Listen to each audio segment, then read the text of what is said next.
भाजपचा स्थापना दिन आणि श्री रामनवमीचा पवित्र योग साधत भाजपचे जिल्हाध्यक्ष संजय वाघोले यांच्या पुढाकाराने राष्ट्रवादी काँग्रेसच्या शरद पवार गटाचे माजी नगरसेविका छायाताई राव, मधुर राव, सामाजिक कार्यकर्ते योगेश भंडारी, घोडबंदर भागातील लॉन्ड्री असोसिएशनचे अध्यक्ष विजय कनोजिया यांनी आपल्या अनेक कार्यकर्त्यांसह भाजपमध्ये प्रवेश केला। भाजपचे ठाणे विभागीय कार्यालयात आज सकाळी झालेल्या कार्यक्रमात भाजपचे आमदार संजय केळकर, निरंजन डावखरे, जिल्हाध्यक्ष संजय वाघोले यांनी पक्षप्रवेश करणाऱ्या कार्यकर्त्यांचंही स्वागत केलं। जिल्हाध्यक्ष संजय वाघोले यांच्या पुढाकारानं गेल्या काही दिवसांपासून सामाजिक कार्यकर्त्यांबरोबरच विविध पक्षातील कार्यकर्ते भाजपमध्ये प्रवेश करत आहेत। शिवसेना उद्धव ठाकरे गटाच्या माजी नगरसेविका रागिणी बैरीशेट्टी यांनीही प्रवेश केला होता, तर शिवसेनेच्या माजी नगरसेविका आणि आता राष्ट्रवादी शरद पवार गटातील छाया राव आणि मधुर राव यांनी भाजपमध्ये प्रवेश केलाय। त्याचबरोबर उथळसर येथील सामाजिक कार्यकर्ते योगेश भंडारी यांनीही कार्यकर्त्यांसह भाजपचा झेंडा हाती घेतलाय। घोडबंदर रोड परिसरात लॉन्ड्री चालकांची संघटना उभारणाऱ्या विजय कनोजिया यांनी संघटनेचे पदाधिकारी आणि सदस्यांसह भाजपमध्ये प्रवेश केलाय। या पक्षप्रवेशामुळे पक्षाच्या संघटनात्मक ताकदीत वाढ होईल असा विश्वास भाजपचे जिल्हाध्यक्ष संजय वाघोले यांनी व्यक्त केलाय। कार्यकर्त्यांचा प्रवेश झाला काय सांगता? आज रामनवमी आणि भारतीय जनता पार्टीला 45 वर्ष झाली। आज स्थापना दिनाच्या दिवशी आज मोठ्या प्रमाणामध्ये पक्षप्रवेश झालेला आहे। जसं महाराष्ट्र आता थांबणार नाही तसं भारतीय जनता पार्टी आता महाराष्ट्रात थांबणार नाही, ठाणे जिल्ह्यामध्ये थांबणार नाही, ठाणे शहरामध्ये थांबणार नाही। महाराष्ट्रामध्ये 1.5 कोटी आणि ठाण्यामध्ये 1.5 लाख अशी सदस्य नोंदणी या ठिकाणी झालेली आहे आणि शेवटी ही कार्यकर्त्याच्या ताकदीवर झालेली आहे। आज उतरसर मधले योगेश भंडारी, माजी नगरसेविका छाया ताई राव, वर्तकनगरला ज्या नगरसेविका होत्या, त्याच्यानंतर कनोजिया, पूर्ण लॉन्ड्री असोसिएशन जेवढी आहे ही सगळी टीम जी आहे ती भारतीय जनता पार्टीमध्ये खऱ्या अर्थाने शेकडो कार्यकर्त्यांना घेऊन भारतीय जनता पार्टीमध्ये आज स्थापन आलेली आहे।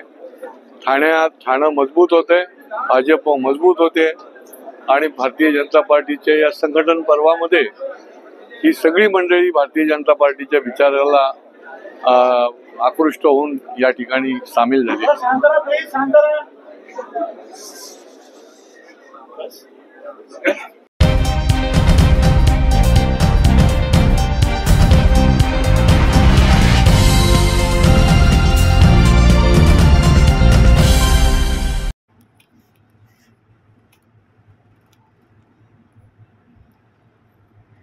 मेट्रो स्टेशन बांधकामाच्या कामामुळे माजुडा उड्डाणपूल 15 दिवसांसाठी बंद राहणार आहे।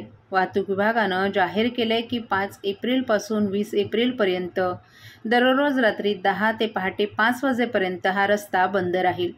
परिसरातील मेट्रोशी संबंधित पायाभूत सुविधांच्या कामांची सुरक्षित आणि वेळेवर प्रगती सुलभ करण्यासाठी हा निर्णय घेण्यात आलाय।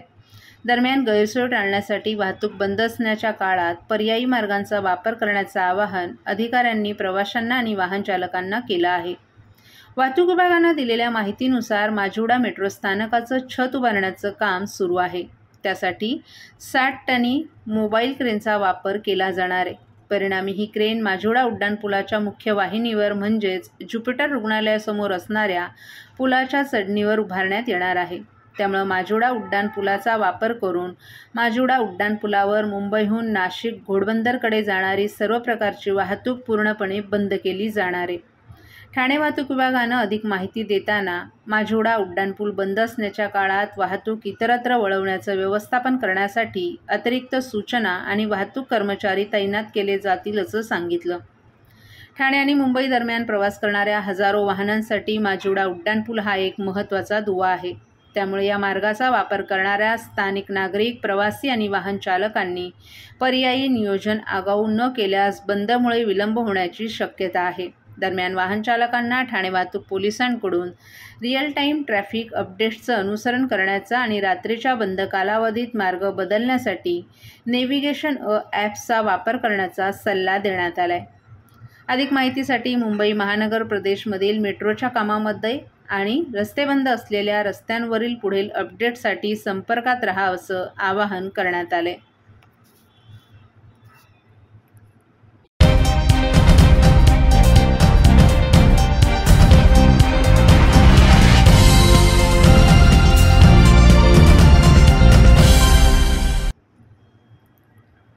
आदिशक्तीच्या नवरात्री उत्सवात नारीशक्तीचा जागर करण्यात आला. कोपरीतील चैत्र नवरात्र उत्सवात शनिवारी 7व्या दिवशी भक्तिमय आणि प्रसन्न वातावरणात पारंपरिक मंगळागौर सोबतच रासगरब्याचा कार्यक्रम जल्लोषात पार पडला. प्रचंड उष्म्यात देखील संगीताच्या तालावर फेर धरणाऱ्या शेकडो गरबाप्रेमी महिलांचा उत्साह यावेळी दिसून आला.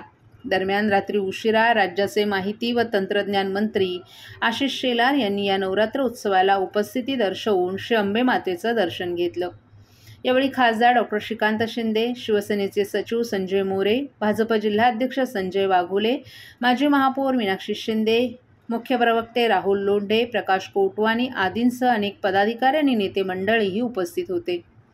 ठाणे पूर्वेकडील कोपरी येथील संत तुकाराम महाराज मैदानात उपमुख्यमंत्री एकनाथ शिंदे यांच्या पुढाकारानं धर्मवीर श्री आनंद दिघे प्रतिष्ठानच्या वतीनं श्री अंबेमा चैत्र नवरात्र उत्सवामध्ये सहस्रचंडी हवनात्मक नवकुंडीय महायज्ञ सुरू आहे.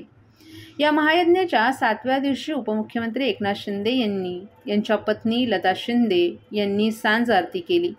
देवीच्या उत्सवात महाराष्ट्राची सांस्कृतिक परंपरा असलेला मंगळागौर कार्यक्रम यावेळी सादर करण्यात आला.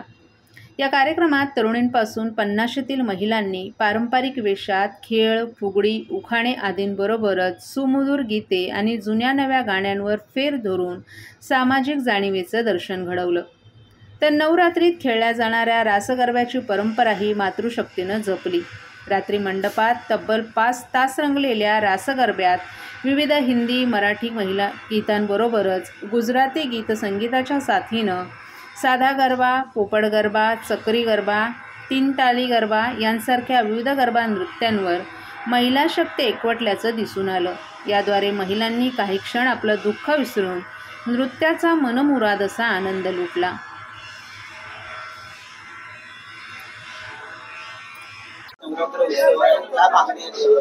धर्मवीर आनंद दिघे साहेब प्रतिष्ठान आयोजित आणि एकनाथ शिंदे साहेब महाराष्ट्राचे उपमुख्यमंत्र्यांच्या मार्गदर्शनाखाली ही देवी आज मला वाटतं 10 ते 15 वर्षापासून आयोजित करत आहेत. आणि लोकांनी तुम्ही बघितलं असेल आज 8वा दिवस आहे. चांगला प्रतिसाद भेटत आहे आणि लोकांचा जे मनोकामना आहे सगळी पुरी होते आणि 108 परिक्रमा लोक येऊन मारतात आणि दर्शन घेऊन जातात अशी एक भावना झालेली आहे. आणि देवी हा नवसाला पावणारी आहे. आणि आज महाराष्ट्राचे मुख्यमंत्री झाले होते. आता परत येणाऱ्या 2-3 वर्षामध्ये परत महाराष्ट्राचे मुख्यमंत्री एकनाथजी शिंदे साहेब हे येणाऱ्या वर्षामध्ये तुम्हाला दिसून येईल.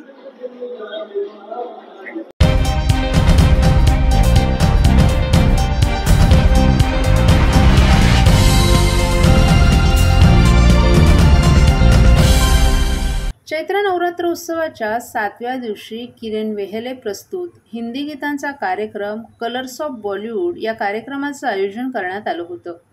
या कार्यक्रमात जुन्या हिंदी चित्रपटातील गाणी सादर करण्यात आली. नागरिकांनी या कार्यक्रमाला उत्स्फूर्त असा प्रतिसाद दिला.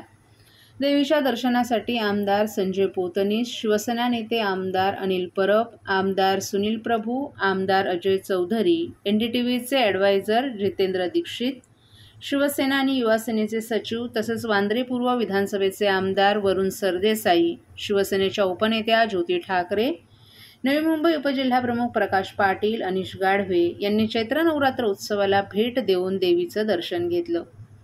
तर काल रविवारी 6 एप्रिल रोजी सायंकाळी 7 वाजता किरण वेहेले प्रस्तुत जल्लोष महाराष्ट्राचा या मराठमोळ्या गाण्याचा नृत्यमय नजराणा या कार्यक्रमाचं आयोजन करण्यात आलं होतं. या कार्यक्रमाला नागरिकांनीही उत्स्फूर्त असा प्रतिसाद दिला.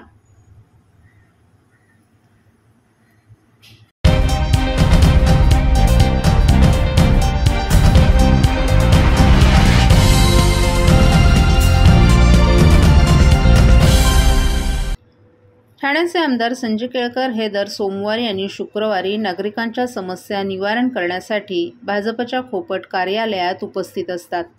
सोबत कोकण पदवीधर मतदारसंघातील आमदार निरंजन डावखरेही उपस्थित असतात. आमदार केळकर यांनी आज खोपट येथील कार्यालयात नागरिकांच्या समस्या ऐकून घेतल्या. यावेळी आमदार डावखरे, माजी नगरसेवक सुनील जोशी, परिवहन सदस्य विकास पाटील, भाजपचे सरचिटणीस सचिन पाटील, विलास साठे, दीपक जाधव, महेश कदम, राजेश गाडे आदीही उपस्थित होते. ठाणे महानगरपालिकेअंतर्गत अतिक्रमण, पाणी विषय, एसटी महामंडळ, पोलीस स्टेशन तक्रारी, फसवणूक, शैक्षणिक विषय, सफाई असे विविध विषयांवरील 50च्या वर निवेदनं यावेळी प्राप्त झाली. आमदार केळकर यांनी काही समस्यांचं अधिकाऱ्यांशी दूरध्वनीवर बोलून तिथेच निरसन करून दिलं. यावेळी आमदार केळकर यांनी बोलताना केवळ निवेदनं घेऊन न ठेवता त्याचा योग्य असा पाठपुरावा प्रशासनाकडे आपण करत असतो आणि नागरिकांना न्याय देण्याचा प्रयत्न करत असतो असं सांगितलं. आत्तापर्यंत 151 आमदार आपल्या भेटीला असे कार्यक्रम आपण ठाणे मतदारसंघातील विविध परिसरात घेतले असून 40,000च्या वर नागरिकांशी या निमित्तानं संवाद साधल्याचंही त्यांनी सांगितलं. लोकप्रतिनिधींनी पक्षाच्या जिल्हा कार्यालयात ठराविक वेळेला नागरिकांना भेटण्यासाठी बसणं आवश्यक आहे. नागरिकांशी संवाद साधला पाहिजे. आपल्या हक्काच्या माणसाशी बोलत आहोत अशी भावना त्यांच्यात निर्माण झाली पाहिजे असंही केळकर यांनी सांगितलं. तुमचा प्रतिसाद आहे नागरिकांचा, ठाण्यातल्या समस्या तरी देखील काही सुटत नाही, काय सांगाल? नाही, समस्या तर सुटतात, परंतु समस्यांना अंत नाही.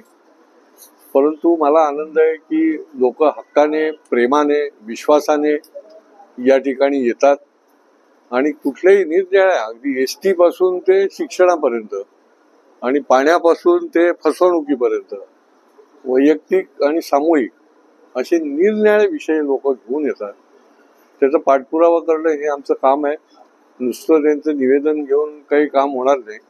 ऑन दी स्पॉट संबंधितांशी बोलणं, त्याचं एक टाइम टेबल बनवणं, त्याचा फॉलोअप ठेवणं, याच्यातूनच त्यांना रिझल्ट मिळू शकतो आणि ते काम देखील आम्ही करण्याचा प्रयत्न करतोय.